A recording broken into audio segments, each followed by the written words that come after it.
Hello everyone, नमस्कार। मैं रक्षित गुजर स्वागत करता हूं आप सभी का अक्षवाट के यूट्यूब चैनल पर। आज की वीडियो में हम कंटिन्यू करेंगे इकोनॉमिक्स क्लास 12 का हमारा चैप्टर नंबर 7 जो है समग्र मांग, समग्र पूर्ति और संबंधित अवधारणाओं से संबंधित। इससे पिछली वाली वीडियोस में हम कंटिन्यू कर रहे थे कि समग्र पूर्ति क्या होती है, तो समग्र पूर्ति की परिभाषा और अर्थ को हमने समझ लिया था। आज की वीडियो में हम देखेंगे समग्र पूर्ति अनुसूची के बारे में, और समग्र पूर्ति अनुसूची के बाद कि समग्र पूर्ति का वक्र कैसे बनाया जाता है उसको हम समझेंगे इस वीडियो में। तो स्टार्ट करते हैं।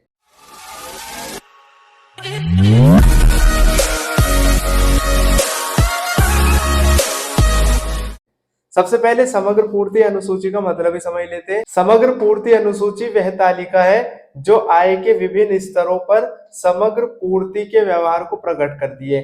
यानी कि अलग अलग आय स्तर पर कितनी पूर्ति करी जाएगी, कितनी समग्र पूर्ति होगी, उसको हम समग्र पूर्ति अनुसूची में समझेंगे। जैसा कि हमने समग्र मांग में समझा था कि समग्र मांग अनुसूची में अलग अलग आय पर अलग अलग मांग की जाती है, तो समग्र पूर्ति अनुसूची में भी अलग अलग आय पर अलग अलग पूर्ति करी जाएगी समग्र पूर्ति। तो जो अनुसूची ये दिखाती है उसको समग्र पूर्ति अनुसूची कहते हैं। अगर क्वेश्चन है कि जो समग्र मांग अनुसूची होती है वो क्या दिखाती है, वो आय के स्तरों पर समग्र मांग को दिखाती है। समग्र पूर्ति अनुसूची क्या दिखाती है, ये आय के स्तरों पर समग्र पूर्ति को दिखाती है। अब स्टार्ट करते हैं कि जो समग्र पूर्ति है, तो जैसा हमने टेबल समग्र मांग वक्र में बनाया था वैसे ही टेबल समग्र पूर्ति अनुसूची में बनाया जाएगा। यहाँ पर इनकम ली जाएगी, यहाँ पर उपभोग लिया जाएगा, यहाँ पर बचत ली जाएगी। जैसा कि हमने पिछली वीडियो में देखा था कि एग्रीगेट सप्लाई यानी कि समग्र पूर्ति का मतलब होता है जिसमें उपभोग आती है और बचत आती है, यानी कि सी प्लस में एस, कंजप्शन प्लस में सेविंग। तो यहाँ पर जब बचत हम निकालेंगे तो हमें पता है बचत का मतलब क्या होता है, आय में से जो पैसा हमारा खर्च हो जाता है उपभोग में और जो पैसा हमारा बचा रहता है वो बचत होती है। तो y माइनस सी के द्वारा इसको दिखाया जा सकता है कि आय में से जो पैसा कंजप्शन में खर्च हो गया है उसको अगर हम माइनस कर देंगे, जो पैसा बचेगा वो बचत के रूप में आ जाएगा। अगर 0 माइनस 40 करेंगे तो यहाँ पर जो बचत है वो माइनस 40 आएगी। 100 में से 120 को माइनस करेंगे माइनस 20 आ जाएगा। 200 में से 200 अगर माइनस हो जाएगा तो ये 0 आ जाएगा। ये फॉर्मूला आपको यहाँ पर पुट करते जाना और जितनी भी वैल्यूज है वो ऑटोमेटिक निकल कर आ जाएगी। अब नीचे जैसे 300 में से 280 माइनस होगा तो यहाँ प्लस का 20 आ जाएगा। फिर 400 में से 360 को माइनस करेंगे 40 आ जाएगा, और 500 में से 440 को माइनस करेंगे 60 आ जाएगा, और सबसे नीचे आ जाएगा 80। तो ये इसकी वैल्यूज आ गई है अलग अलग बचत की। उसके बाद में जब हमारे पास में उपभोग आ गया, बचत आ गया है, तो ये फॉर्मूला हमें पता है कि सी प्लस एस होता है एग्रीगेट सप्लाई का फॉर्मूला, यानी कि उपभोग जमा में बचत होती है।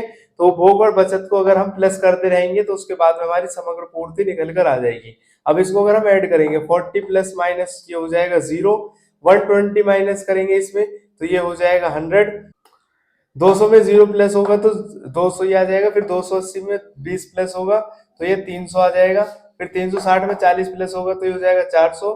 फिर उसके बाद नीचे ऐड करेंगे तो आ जाएगा 500, फिर नीचे ऐड करेंगे तो आ जाएगा 600। जैसा हमने पिछली वीडियो में भी समझा था और अब भी हम देखेंगे कि जो समग्र पूर्ति होता है वो आय के बराबर हो जाता है। क्यों होता है ये मैंने पिछली वीडियो में आपको बताया था, और यहाँ पर ये प्रूफ भी हो गया कि जो आय है और समग्र पूर्ति है वो दोनों इक्वल है एक दूसरे के। तो ये बात आपको ध्यान में रखनी है कि aggregate supply is equal to income is equal to C plus S, यानी कि जो समग्र पूर्ति होती है वो आय के बराबर होती है, और जिसको हम सी प्लस एस यानी कि कंजप्शन प्लस सेविंग, उपभोग जमा बचत के रूप में प्रकट करते हैं। तो ये थी हमारी समग्र पूर्ति अनुसूची। अब इस सूची के अनुरूप भी हम एक समग्र मांग वक्र बनाएंगे अभी। अब हम जब समग्र पूर्ति का वक्र बनाएंगे तो उसको समग्र पूर्ति अनुसूची के अनुरूप ही बनाएंगे। तो जो समग्र पूर्ति का वक्र है तो एक्स एक्सिस पर हम इसकी आय को लिखेंगे और वाई एक्सिस पर समग्र पूर्ति को लिखेंगे। जैसे समग्र मांग वक्र में था कि एक्स एक्सिस पर आय और वाई एक्सिस पर समग्र मांग वक्र, तो पूर्ति में बस यहाँ पर समग्र पूर्ति लिख दिया जाएगा।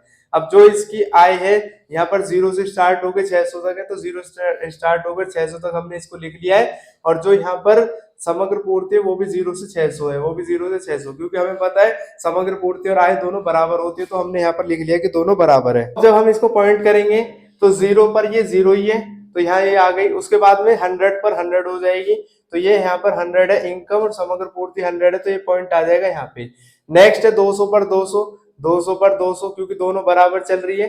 फिर 300 पे 300, तो 300 यहाँ पर है, 300 इसका यहाँ पर ये हो जाएगा। 400 पे 400 आ जाएगा, 500 के ऊपर 500 आ जाएगा, और लास्ट में 600 के ऊपर यहाँ पे 600 आ जाएगा। जब हम इन पॉइंट्स को जोड़ देंगे तो उसके बाद में हमारा जो वक्र है वो बनकर तैयार हो जाएगा। जैसे अगर हम इन पॉइंट्स को ऐसे ही जब हम इनको ऐसे जोड़ते चले जाएंगे, अगर आप इनको स्केल से ड्रॉ करोगे तो ये एक सीधी लाइन आएगी बन के। तो जब ये लाइन हमने बना दी है तो ये ए एस कर्व हो गया है। अब क्वेश्चन कई बार ये पूछा जाता है कि ए एस कर्व वो कितने डिग्री का होता है। तो जो ए एस कर्व होता है वो 45 डिग्री का होता है और एक सीधी रेखा होती है। तो ये बात आपको याद रखनी है, 45 डिग्री का होगा। अब 45 डिग्री का क्यों होगा उसको भी हम समझ लेते हैं। जो ये यहाँ पर एंगल होता है ये 90 डिग्री का होता है, तो 90 डिग्री का ये एंगल है। हमें पता है कि इनकम और समग्र पूर्ति दोनों बराबर होती है, यानी कि दोनों इक्वल है।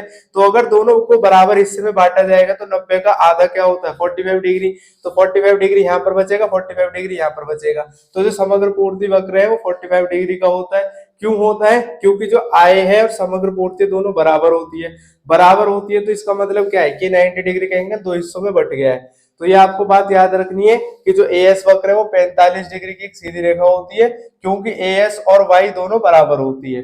तो यहाँ पर हमारा समग्र पूर्ति अनुसूची कंप्लीट हो जाती है। समग्र पूर्ति का जो वक्र है वो ऐसे बनता है और समग्र पूर्ति का वक्र 45 डिग्री का होता है और एक सीधी रेखा में होता है। आई होप आपको समझ में आया होगा। अब हम इससे रिलेटेड जो नेक्स्ट कॉन्सेप्ट है उसको हम समझेंगे नेक्स्ट वीडियो सीरीज में। तब तक के लिए खुश रहे, स्वस्थ रहे और जुड़े रहे एक्सपर्ट के साथ। जय हिंद, जय भारत।